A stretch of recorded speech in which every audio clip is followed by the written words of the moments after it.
Жүректі нұрландыратын үш әдіс. Алла тағала сондай иман келтіргендер, Алланы еске алу арқылы көңілдері жай тапқандар. Естеріңде болсын, Алланы еске алумен жүректер орнығады. Рағыт сүресі 28 аят. Жүрегіңізді нұрландыратын жолдың алғашқысы Құранды көбірек оқыңыз. Құран бұл дүние өзінің соңына жеткенше жасайтын күллі адамзат үшін өмірдің барлық салаларында ең жоғары дәрежелі кемел үлгісі болатын хақ кітабы. Құран кәрім сөздері адамзатты надандықтан, зұлымдықтан, жарық жолға, ілім жолына, мәдениет жолына бастайды. Жүрегіңізді күнәдан алыстатып нұрландыратын екінші жол ардақты пайғамбарымыздың өмір жолын көбірек оқыңыз.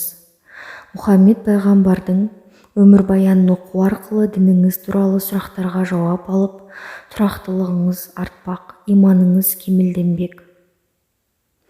Садақа беруді әдетке айналдырыңыз. Адамға жасаған әрбір жақсылығыңыз да жүрегіңізді нұрландырады. Әдетте біз біреуге көмектесіп, қуаныш сыйлау арқылы артынша сол адамның қуанышты жүзін көріп, өзімізде қуанып қаламыз. Әр садақа берген сайын бір бәленің басы қайтарылады. Сауап аласыз. Садақа ретінде берілген бір үзім нан Алла тағаланың алдында Ухуд тауындай үлгі еді деген. Табарани. Бірақ садақа беру дегеніміз қалтаңдағы бар ақшаңды тіленшінің не мұқтаж адамның қолына ұстату деген сөз емес.